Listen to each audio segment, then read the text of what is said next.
everybody. Oh my God. Thanks so much. We just finished watching Dead Man's Wire, and that is the audience clapping for you.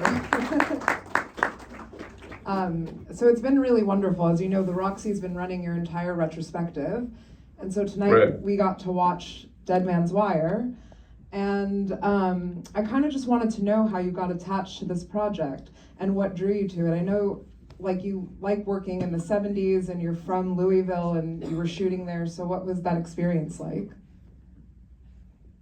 I mean, it was great. It was a relatively low budget. Cassian Elways was the producer, and I had run into him in a restaurant in LA. And that was really one of the biggest attractions for me, was that it was going to be filmed in Louisville and set in Indianapolis. And I hadn't really been back that much. I had been born there, and my family, I'd spent a lot of time in a town, Mayfield, Kentucky, which is 3 hours west of Louisville. And so it was interesting, largely because of that. Amazing. And what drew you to the story? Well, I mean, the script by Austin Kolodny was kind of great. I mean, I thought it had a lot of great things about it, and it was I mean, I've done a lot of films set in the 70s, and the Midwest. I think the characters being from the Midwest was something unusual for me. Those were the sort of things that were in my head. Yeah, and I kind of really appreciate the realistic photojournalism approach to the film, because obviously you're working from real footage that was being captured at that time. And I kind of want to know, in your frame point of making films, was that more challenging for you to try to recreate something that had already been done, or was that kind of exciting to use it as a playing off point? I mean, I guess we had watched the documentary footage. It was part of the screenplay that Austin had put together with hyperlinks to the footage that was from a documentary about Tony Kritzis and Richard Hall in the hostage situation. And we didn't know that we weren't planning to use footage from the film in our project. But because of certain things, like our location happened to be quite a bit like Tony Kritzis's apartment, and kind of by accident, we liked that it looked like it, but it wasn't something that we had in mind before shooting. And then it also snowed the first day of our shoot, which stayed on the ground in January for 3 weeks. Which was near, most of our shooting outside. And it just happened to look almost exactly like the original footage, including, the cityscapes and the snow on the streets. So it just, I think it encouraged Sarah Klein, who was the editor, to throw in a lot of the footage. And it kind of didn't, plus we were shooting with sometimes a period Ikegami cameras from the 70s that Arnaud Poitier, the DP, had found a place that sold or rented them to you. And all those things put together, our footage in some ways looked like the original footage. So we were intercutting quite a bit without really feeling that it didn't, that didn't quite, it matched our footage, it didn't bring you out of the movie. Yeah, and you shot this so quickly. It came together in 19 days, so I'm kind of wondering, what was your method with the actors? Were you meeting a lot before shoot time to kind of discuss what the characters were going to be like, or what was that process like? Well, because of this snowstorm, the actors arrived late into Louisville. And I had talked to Bill a lot on the phone about his voice. And Dacre, I had shared a lot of information with Dacre, mostly about um, the DJ who I had used as a guide for Coleman Domingo's character, named Roscoe, who was in New York City in the late 60s on WNEW. And yeah, there was some preparation just by Zoom and by phone, but I think we only had 2 days of rehearsal. And I think those guys are so good. They're so excellent as actors that it didn't really seem like we were floundering or anything. We would run through the scene, and then I would sort of hand it off to Arnaud, encouraging him to shoot whatever he wanted. Instead of maybe what I would do, I wanted him to do what he would do. And that was kind of the drill for me. And so we've been looking at Last Days here, Elephant, Jerry. We've recently been watching those. And those are so slow paced and like really surreal and dreamlike and not as driven by plot or character study. What's the difference for you in working between both formats? And what interests you more? You're referring to which films? Jerry, Elephant, and Last Days. Yeah, I mean, those films were.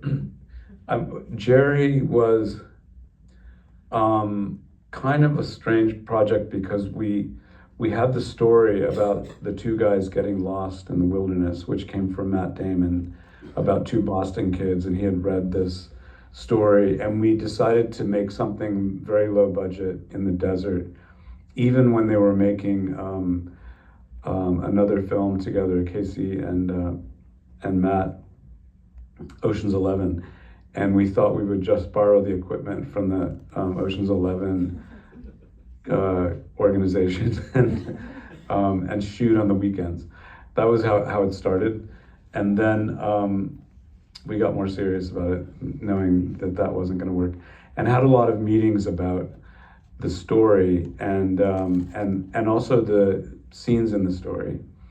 And when it came time to shoot, we went to Argentina because there was a strike in the U.S. And if you shot outside of the U.S. and if you're independently financed, it was okay for SAG workers to work. And we went down to Argentina to some parklands down there, and it was something that I thought was going to be like a John Cassavetes film, with a lot of dialogue and a lot of talking, and instead it was very like chase, and the two guys were like less talky, and so I was kind of reacting to what was going on with them and really thinking of a different films that I had seen, like Jean Dielman and Bela Tar's Satan Tango, really just as a way to react to what we were coming up with on the set. And after we did that, I wanted to do it again. I'd do another film that was similar, and I was trying to get out of what became Elephant, which had been developed at HBO with Diane Keaton. And I thought that like what Jerry was going to be like not something HBO wanted to make. And they surprised me. Colin Callender was at HBO, and he said that that we could shoot any way we wanted to. And Harris Savitas was my DP, and we kind of like, it was really Harris and I that wanted to continue working like that. So we made the next two films. And then after that, I think it was sort of, we had done enough. We'd sort of gone down that road. And it kind of like left it in behind me. But it was fascinating, and maybe someday I'll go back to that. Yeah. I also want to talk about pacing. I really appreciate the editing and honestly the length that Dead Man's Wire is. And I'm just wondering, did you always anticipate it for it to be this length? Did you imagine something longer? Were you involved in a lot of the editing, and how did that work for you?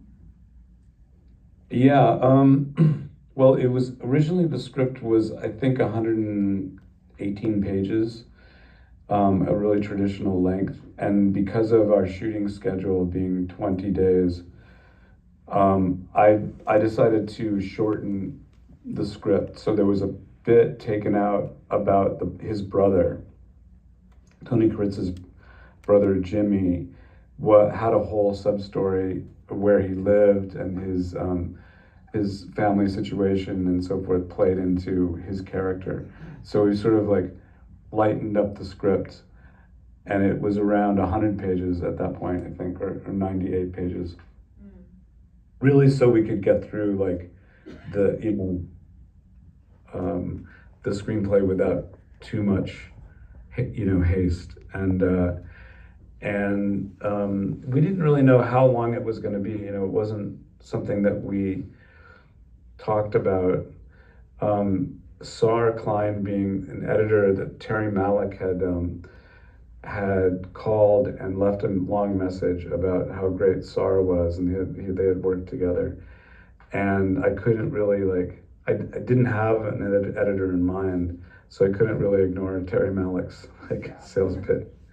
And but he took it, and he lived in Venice, and I'm in Hollywood now, and the drive was like an hour to Venice because of the traffic here.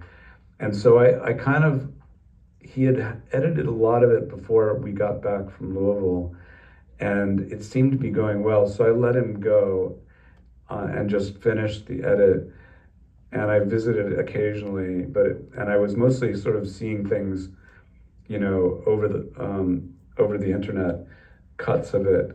And I was working on different parts that I thought needed help, and putting music to it.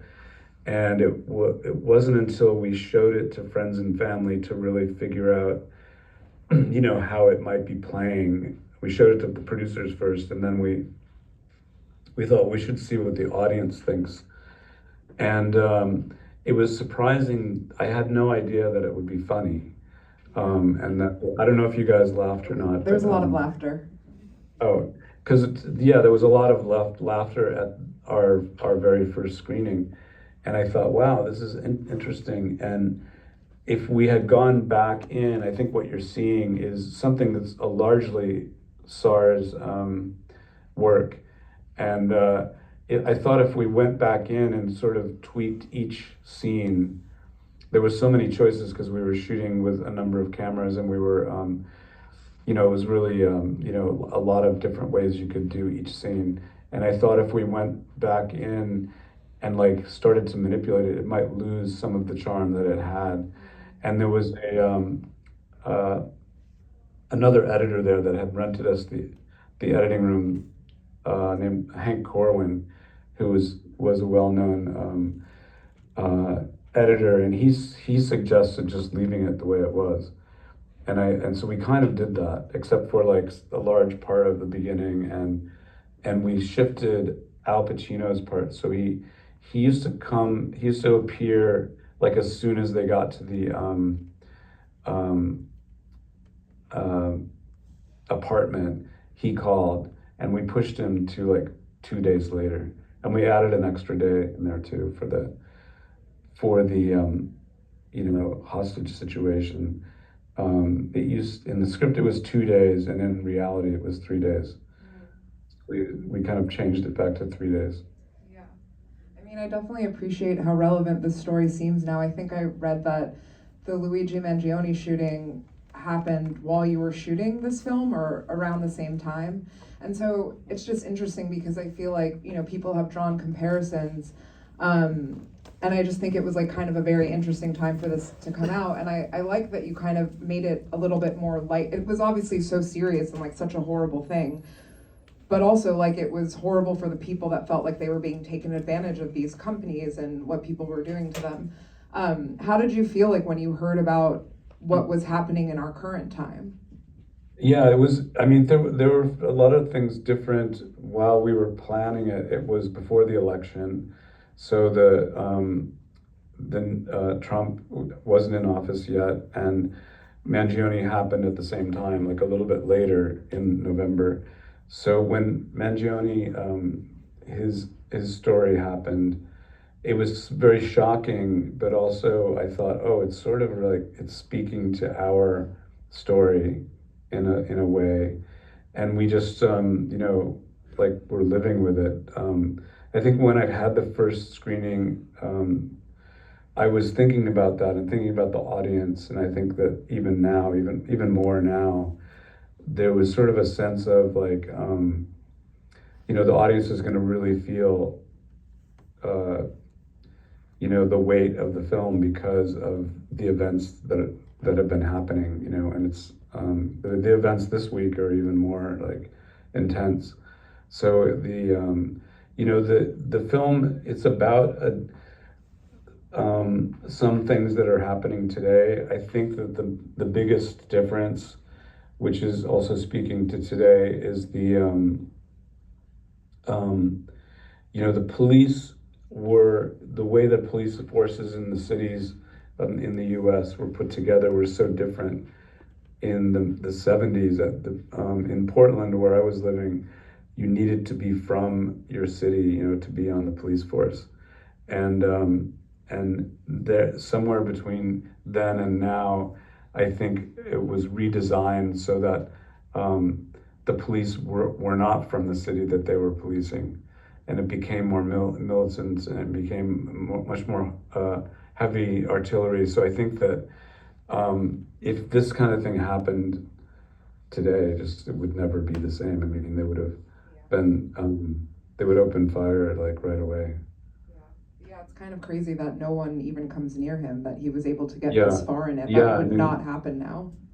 yeah. It was so different. Yeah. I'd love to open it up to a few audience questions. Sure. Hands?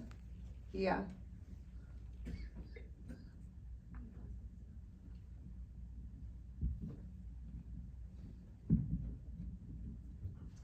Hello.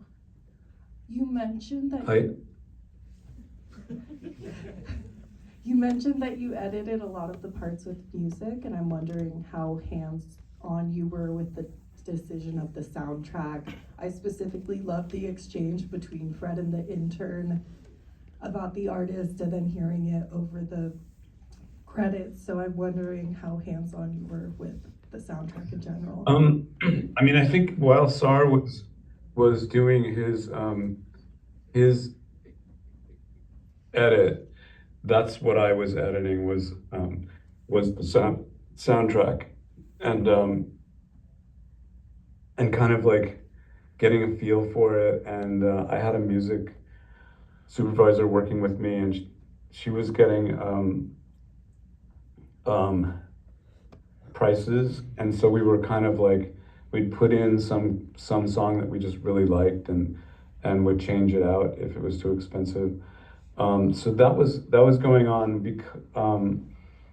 like during SAR's edit, but also when we froze the film, and continued to finish some of it. It was something that I could continue working. So I think I worked on it for like 4 months, pretty much just in my kitchen here, and just driving myself crazy with things that would work or almost work, or um, um, it was sort of a delicate thing for me. And I kept working on it, and because we hadn't locked, the sound, we hadn't done the sound mix yet. There was a lot of time for me to change music out. So yeah, that was um, a lot of it was my choices.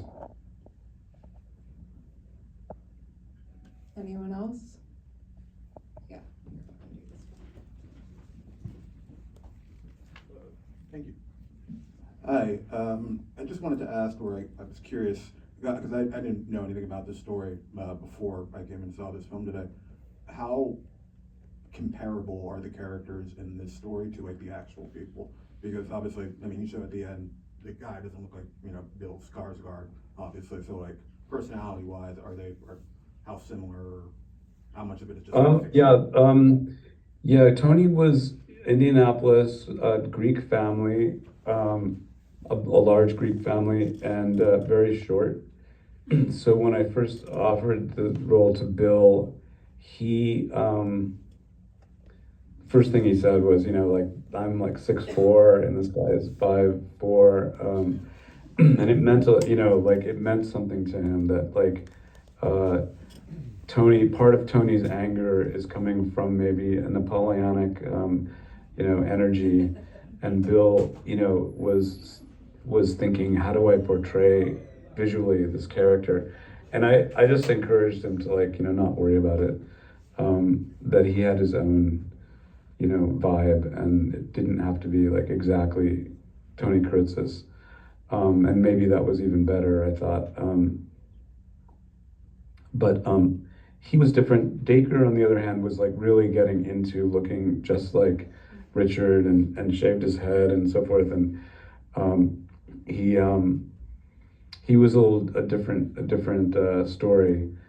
And the police, we had, you know, like the real characters lined up, and we were casting according to like things that we had, like Frank Love, and Mike Grable was Carrie Elway's character. He actually went to Indianapolis and visited his family and saw, you know, historic pictures, and so he ended up looking not like Carrie Elway's, but much more like Mike Grable. And I guess the voice was closer to Mike Grable. He had the craziest voice.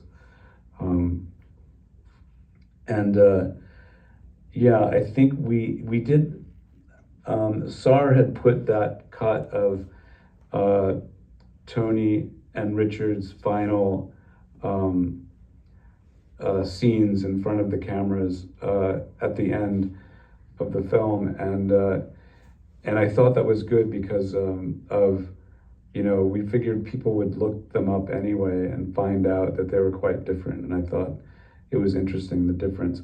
We were really like close and able to recreate like the lighting and the other characters that surrounded them, which is always sort of hard for me to do, you know, like making something that's period. But I thought you know, it was well done. Time for one more question. Yeah, in the back. Hey, what's up, Gus? How are you, man? Hey, I just had a question about a film you did a long time ago that was written by Harmony Korine called Easter. I just wanted to know what the process of working with Harmony was like, and also if there's a chance that might see the light of day.